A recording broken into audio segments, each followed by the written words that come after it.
In this video, we are going to go through some of the deck lists that won a Great Ball League over here in Singapore. Let's go. First up, we have this Terrapagos EX list from Liang Jun. So this was before the release of Prismatic Evolution, so you still see Rare Candy Pidgeot. So he did tell me that if Badiou was in the format, he wouldn't have played Pidgeot and something else, or maybe even dropped the whole deck altogether. So this is for reference, very typical Terrapagos EX with Dusknoir line. With just one Dusknoir, which is a little bit curious. Maybe he feels that he just needs the one-time bomb. And you have one Turo and one Penny to sweep up in the event that Terrapagos EX doesn't get knocked out. So yep, very vanilla list. Congratulations to Liang Jun for winning a Great Ball League with this list.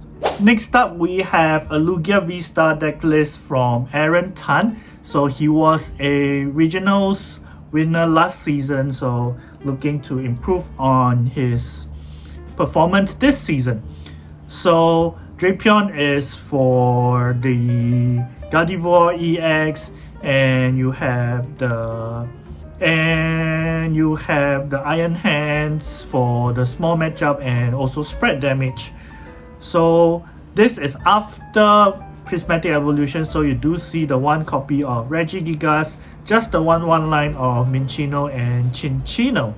So Lugia V-Star is very strong at the moment because of the number of special energies in the format. Legacy energy does mess up a lot of people's prize cards.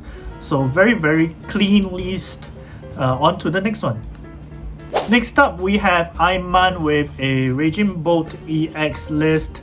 So nothing much has changed for Raging Bolt because it is already very packed. There's not much room for you to switch around.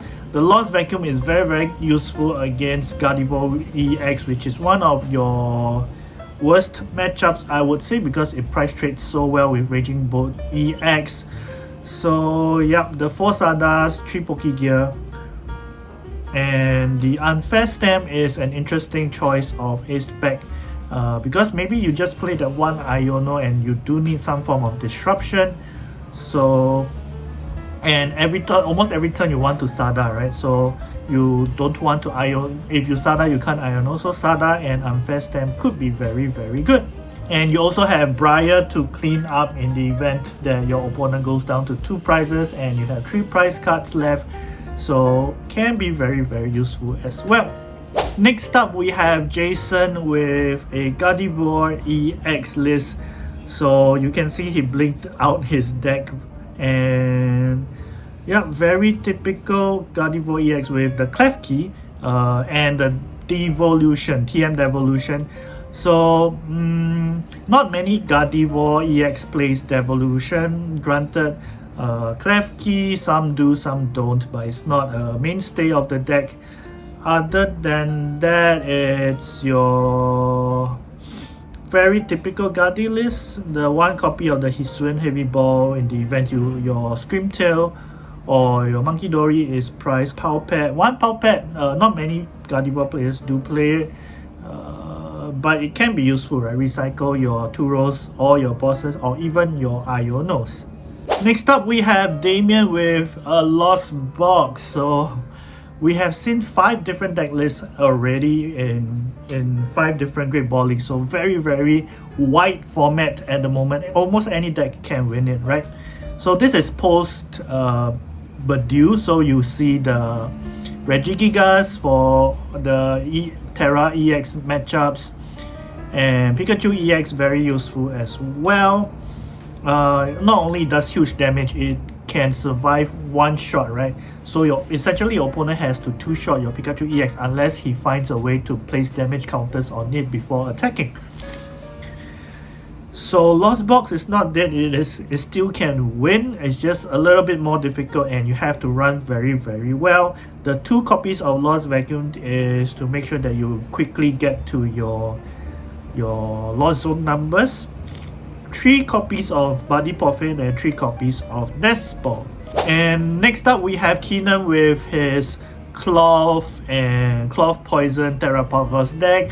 So he actually won 2 Great Ball Leagues with this list. So of course this Badil is very good early game to disrupt, but usually you want to get the turn 1 knockout. If you don't, Badil is a good option for you to use and slow down your opponent while you set up behind. And you have the 1 copy of Iron Valiant EX, very interesting to do the additional 20 damage, 2 damage counters rather. So Oranguru is the Pokemon you want to start with first, with the ability to find 2 tools, and then use Forest Hill Stone to set up your base. The Black Belt's training allows you to deal even more damage to top up the numbers that you need. So this list has been doing very well, not just in the BO1 format, in BO3 format as well. So BO1, this is very good, can surprise a lot of people. In fact, one of the Great Ball Leagues I lost to one of this list in their turn 1. I haven't even drawn a card yet and they knocked me out. So in a BO1 format, this can be very good list. Next up we have Cash with his Gouging Fire list. Gouging Fire EX is very unorthodox. I would say not many people are looking to play Gouging Fire EX, but Cash did it and won a Great Ball League with this. And of course this video cannot be complete without him. Number 1, he provided his winning deck list, and number 2, he gave me a list of who the Great Ball League winners were. So shout out to Cash, he's always there with all the stats. So Gouging Fire EX is very explosive, I would say, with dealing a lot of damage very quickly. The only drawback is it has to retreat, or rather it has to be shifted to the bench in order to attack again, which is why you have your switch cards and whatnot. But usually it won't survive the turn that after it attacks, right? So you just need to take multiple prizes consistently. Next up we have Raouf with his Lugia V-Star deck list. So this is quite similar to the one with Aaron, I believe. I think it's almost similar, almost the same 60. I don't see any difference. So Lugia V-Star still doing very well. In fact, I think it's one of the strongest contenders if you are looking to play in Ultra Ball Leagues before rotation, because Lugia V-Star has a lot of options for all. I don't think Lugia does have a bad matchup other than Miraidon EX, and Miraidon EX is not that popular at the moment, so Lugia V-Star a very strong deck. We have another Lugia V-Star, this time from Ben. So this one is the same 1-1 with the white 1-1 Chinchino line with 1 copy of Widear V. And the Radiant Charizard is a very spicy tag. Of course, in order to put in the Radiant Charizard, you need the Luminous Energy on top of the Legacy Energy. So you do decide which one you want to put in. It can surprise some people. You can put all like Luminous Energy, DTE, and it can attack. It doesn't have to attack. It doesn't have to be the last attacker rather. So it can surprise a few people by going like Radiant Charizard, get a 2-prizer, and your opponent has to deal with it, right? Because otherwise it's still a big attacker on the bench if you boss a 2-prizer out. So this is the one that plays Radiant Charizard. I know some other people who also play Radiant Charizard in the Lugia V-Star deck. So congratulations to Ben for winning a Great Ball League with this deck list. For the next deck list, we have Brian, who won a Great Ball League with Goldango EX. Fun fact, another Great Ball League winner, Gerard, also won with the same deck list, the same 60, right? So Goldango EX with 2 Turos, I think. Yeah, 2 Turos. And the one copy of Monkey Dory, because it does play Dark Energy, right? So you don't want, because what Dragapult does is, Dragapult EX, a lot of them, they will put 6 damage counters on your Gholdengo EX, and Gholdengo EX has 260 HP, so they can take a 4 price turn after dealing damage to one of your Gholdengo EX. So the Monkey Dory is there to solve this issue, so they cannot take 4 price turns rather. Other than that, it's your typical Gholdengo EX. This is the one that you usually want to go second. We all like to think that Gholdengo EX want to go first, but Gholdengo EX right now wants to go second because of this list, TM Evolution, wonderful addition, and also because if you go second against a mirror, they have to take 7 prizes, right? Or rather, because Gholdengo EX is always in the active, so you are forcing them to take 7 prizes most of the time. The next deck list comes from Evan, who played Roaring Moon EX. Yeah, you can see lots of variety at the moment because we are just before rotation, so there is a huge pool of cards, which also means there's a huge variety of decks that can be winning tournaments. And yeah, I've lost count how many different decks we have had. So Roaring Moon EX still going strong. How many copies is there? Just one copy of Baby Roaring Moon and one Koraidon. So it does price trade very well if you are facing multiple price Pokemon. So yep, so if for the big Pokemon you have your Roaring Moon EX, for the smaller one, and you can always gust out a small Pokemon, like a small 2-prizer Pokemon rather, like Lumineon V or Squawkabilly EX, and knock them out with your Koraidon or Baby Roaring Moon. So yep, very very clean list from what I see, with the Petruran to ensure that you always can, with the Petruran and Latias EX rather, to make sure that you can always have free retreat.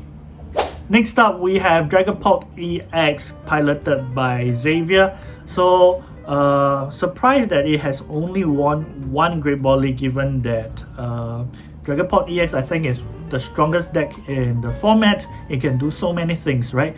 So this is a very very typical Dragapult EX list. Let me see anything special from here. The Unfair Stamp is a little bit atypical, because usually you want the Sparkling Crystal. Yep, so I guess it's not that difficult to charge your Dragapult EX now with Crispin and whatnot. Just the 1 copy of Crispin. What else is there? 3 lens instead of 4. I don't think you need 4 lenses.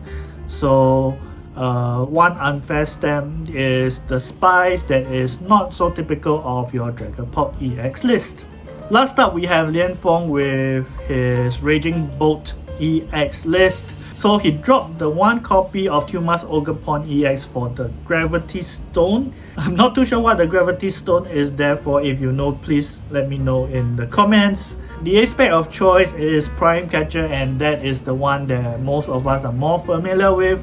It can catch a Pheasantipiti EX, can catch a Squawkabilly EX, can catch a Lumineon V, that your opponent will never ever put it in the active. So that 1 copy of Bravery Charm can be a little bit dangerous, especially against Dragapult EX. In fact, I think it is just for the Dragapult EX matchup, right? Because they like to place damage counters around and then subsequently take a 4 price turn.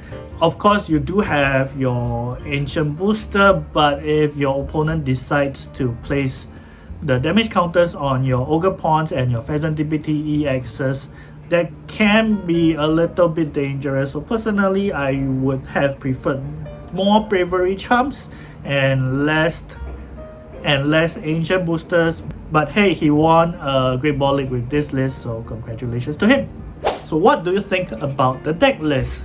Which ones do you think that you would want to try out for the Ultra Ball Leagues? Let me know in the comments. With that, I hope you enjoyed the video and it gave you a better idea of what to play in the upcoming Ultraball. All the best for your preparation. Sending you lots of love. See you in the next video.